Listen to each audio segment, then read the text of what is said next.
Bonjour à toutes et à tous, bienvenue dans le podcast La Sueur, salut Big Rusty, ça fait plaisir, victoire de Nassourdine, il n'y a pas de controverse les gars, il n'y a pas de controverse dans le stoppage, victoire de Nassourdine Imavov par TKO, 4ème round face à Jared Cannonier, je vous le rappelle, 4ème main event de suite pour lui, 6ème main event en tout à l'UFC, 4ème du classement middleweight, et Nassourdine s'est imposé par finition face à cet homme, et surtout, on va revenir sur l'arrêt de l'arbitre évidemment, parce qu'on pense bien qu'aux États-Unis, qui ont quand même accueilli Nassourdine avec des USA, c'était Jared Cannonier le favori, et donc eux, franchement, ça fait pas leurs affaires. Mais Nassourdine était véritablement en train de prendre les commandes du choc. On va voir tout ça avec Rusty, c'est parti, générique. Soit.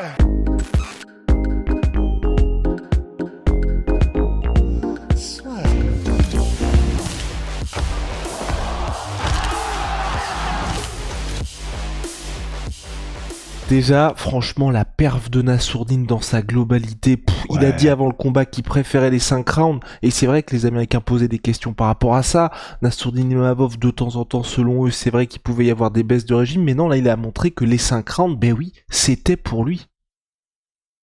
En vrai, faut vraiment qu'on se rende compte de ce que Nassourdine est en train de faire, parce que pour le coup, on va parler effectivement de l'arrêt de l'arbitre, mais au-delà même de tout ça, avant même d'en parler, c'est complètement fou le niveau qu'il est en train de montrer Nassourdine. Parce que là, on rappelle quand même qu'il n'avait perdu que contre Robert Whittaker et Adesanya en middleweight canonnier, sinon il avait gagné tous ses combats. Le fait que Nassourdine, là, petit à petit, au fur et à mesure du combat, ait commencé à choper le rythme de Jared Cannonier. On en parlait juste avant, le fait qu'il commençait maintenant, chaque low kick, il arrivait à le contrer dessus. Il arrivait Qui est vraiment... une très grosse arme de Jared Cannonier, très très grosse arme. Qui est une énorme arme de Jared Cannonier. On sait qu'il avait posé des problèmes à Robert Whittaker, même avec ses low kicks. Nassourdine, avec son coup d'œil, son sens du timing et sa précision et ses déplacements, sa manière de gérer le combat, commençait à petit à petit décortiquer Jared Cannonier, à le toucher de plus en plus souvent, à le toucher à l'envie de plus en plus souvent. Même, j'ai eu l'impression, faudra qu'on revoie le combat, mais qu'il contrôlait même de plus en plus l'octogone. Et dans tous les domaines. Alors, on reparlera quand même du clinch contre la cage parce que c'est ce qui a été le point noir de ce combat-là. Mais à part ça, il était chaud dans tous les domaines et de faire ça à Jared Cannonier, techniquement, je suis impressionné. Ouais, non, superbe de la part de Nassourdine Imavov, surtout que c'était un combat extrêmement serré, c'est là aussi où vraiment je tire mon chapeau, j'ai envie de dire à Nassourdine. Fin du premier round, il y a Nicolas Haute qui lui dit entre les deux rounds, on a perdu ce round de peu, mais on a perdu, donc c'est un petit 19 que se prend Nassourdine. Deuxième round, encore extrêmement serré, mais moi je le donne à Nassourdine qui finit très fort la reprise. Même chose, j'ai envie de dire bis repetita sur le troisième, on a ce sentiment que Nassourdine il commence vraiment à prendre les commandes du combat, même si le round est très serré, et puis il y a cette séquence de finalisation avec le cross de Nassourdine qui sonne bien Jared Cannonier. Ouais, c'est entre le cross et le crochet du bras arrière. Et en plus, ce qui est vachement intéressant, et pareil, franchement, on a des grands coachs en France, mais honnêtement, Nicolas, il m'a impressionné, même dans le corner, est hyper calme, mais surtout que des instructions ultra précises. Genre, je crois que c'est entre le troisième et le quatrième, il est en mode, bon, on est fatigué, donc les in and out, ça va être plus compliqué, donc feinte plus de ton bras avant, et ça te permettra de faire plus de combinaisons. Enfin, vraiment stylé.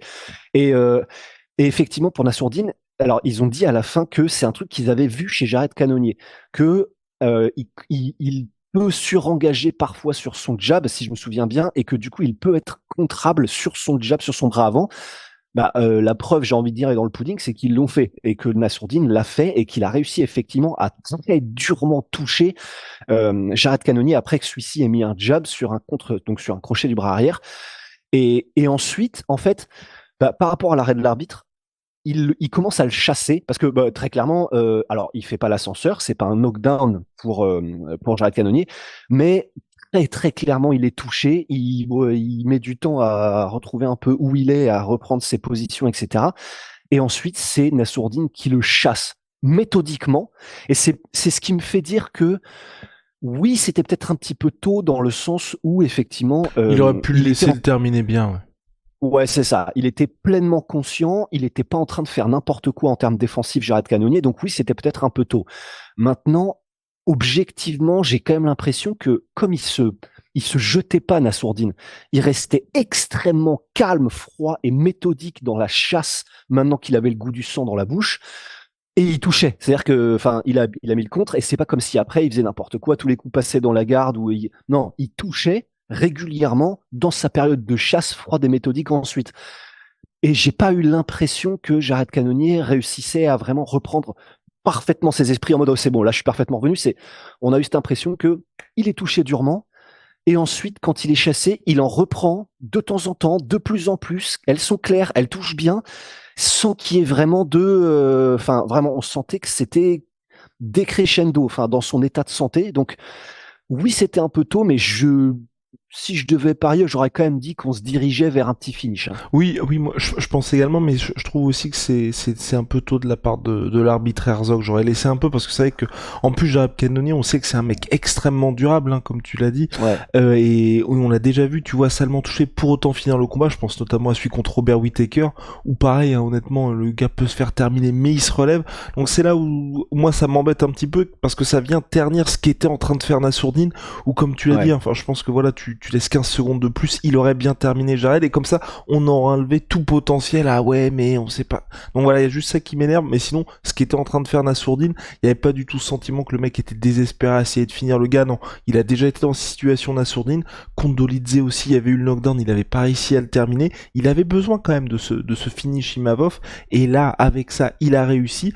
Il frappe un grand coup dans le top 5 des middleweight, et puis il y a un petit call-out qui fait plaisir. Bah ouais, bah oui, parce que bah encore, bah, il a été magnifique dans son combat et il a été magnifique dans l'interview d'après combat aussi.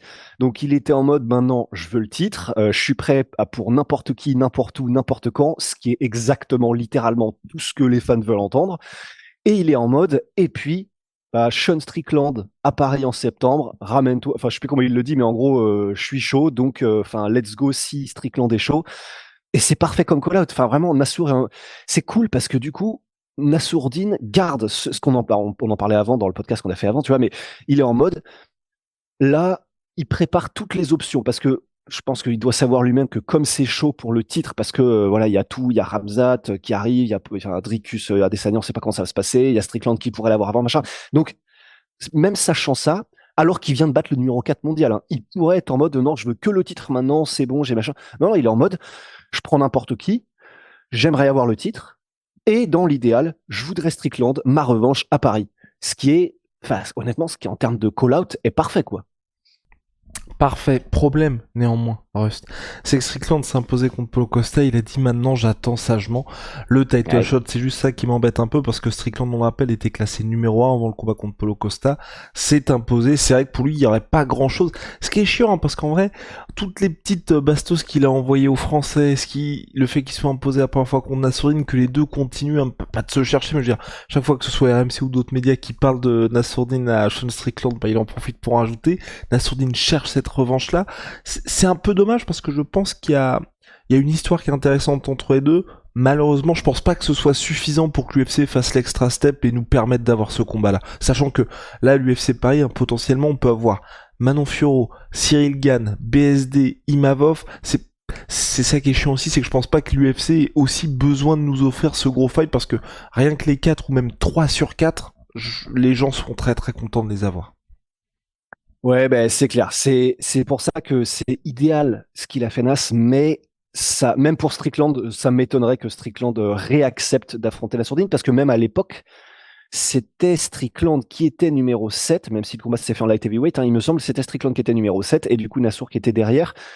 Et comme il l'a fait même avec Abus Magomedov, et qu'il l'a fait là avec Paulo Costa, enfin vraiment littéralement, à part le combat contre Adesanya, il n'a fait que récemment Strickland, que prendre des gars qui étaient classés derrière lui.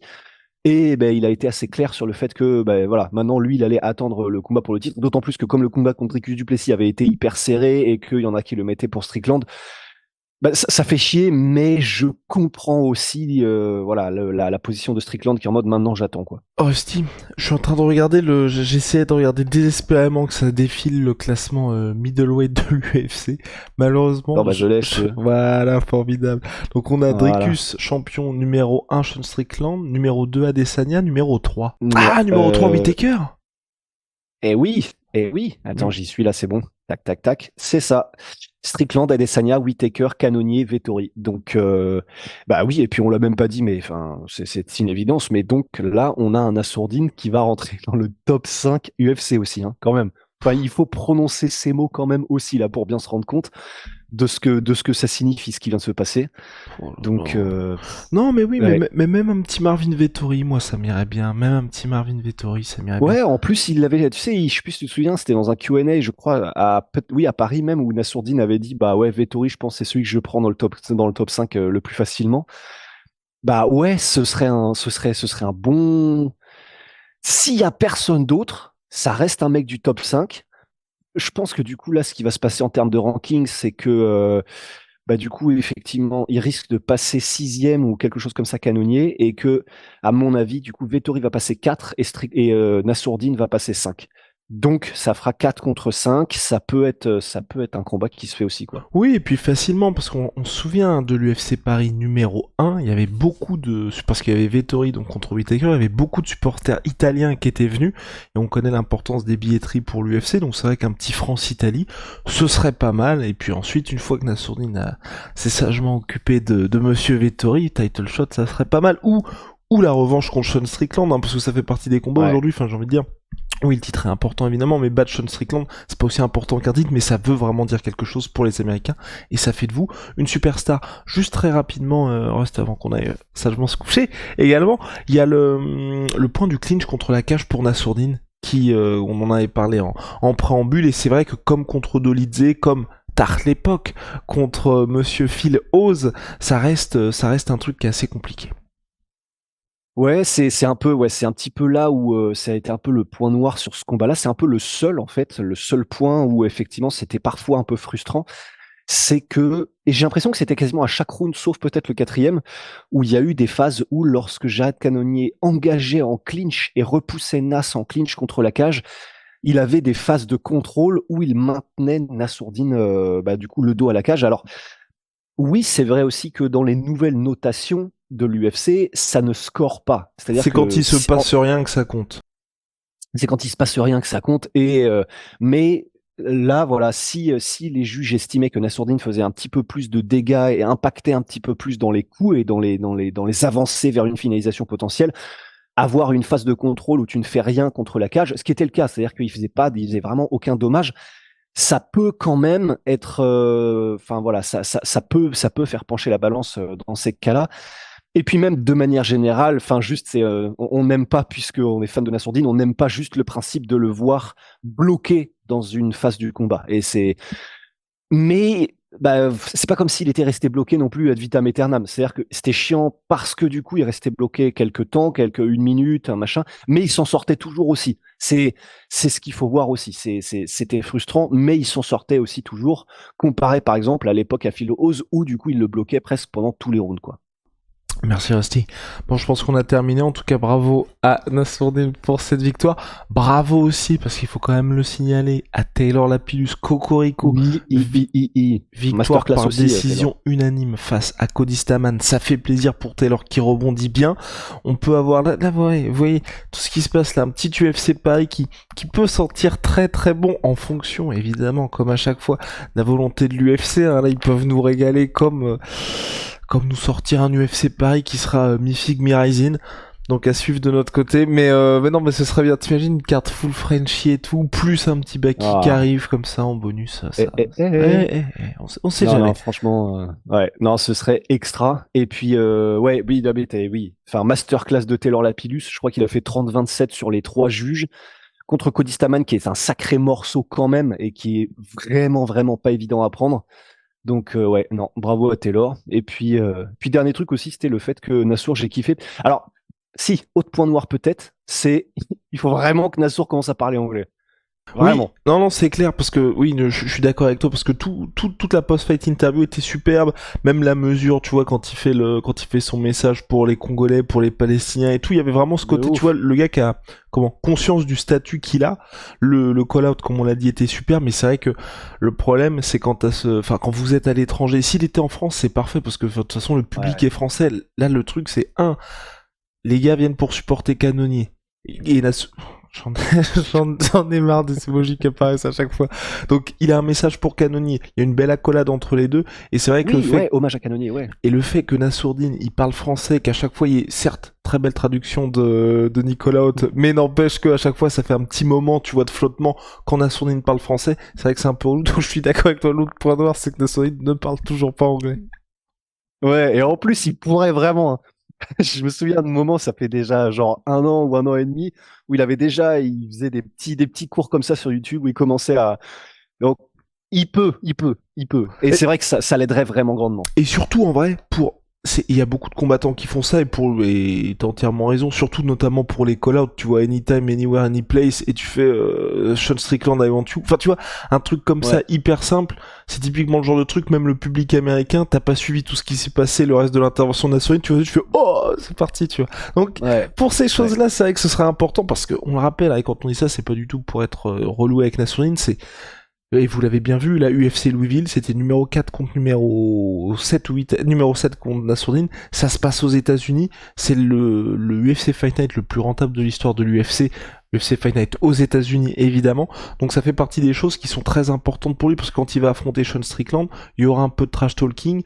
Pour le public américain, c'est important qu'il puisse y avoir des échanges en conférence de presse, où c'est en anglais pour les highlights and co. Parce que le public français, oui, on sait qu'on sera toujours là, mais vous voyez, la billetterie de Conor McGregor, c'est 20 millions de dollars. Billetterie de l'UFC Paris, c'est 3 millions, c'est pas du tout le même monde, malgré les records combats, année après année. Nous avons fait le tour. Ciao! Ma sweet protein, moins 30% sur tout. Ouais, oh là, my protein. Ils sont dans mon sac, si tu veux, je peux les chercher. Mais non. Ce qui est important, c'est que les gens savent, les gens sont au courant que Russ se noie exclusivement de barres protéinées, my protein, donc moins 30% sur tous mes protéines avec le code la sueur. Et puis, Holy Moly Révolution dans les boissons énergisantes, code la sueur 5, moins 5 €. Et si vous êtes déjà commandé chez eux, code la sueur 10 sur tout Oli, boisson de réhydratation, boisson énergisante et thé glacé, c'est en poudre, c'est made in Allemagne, c'est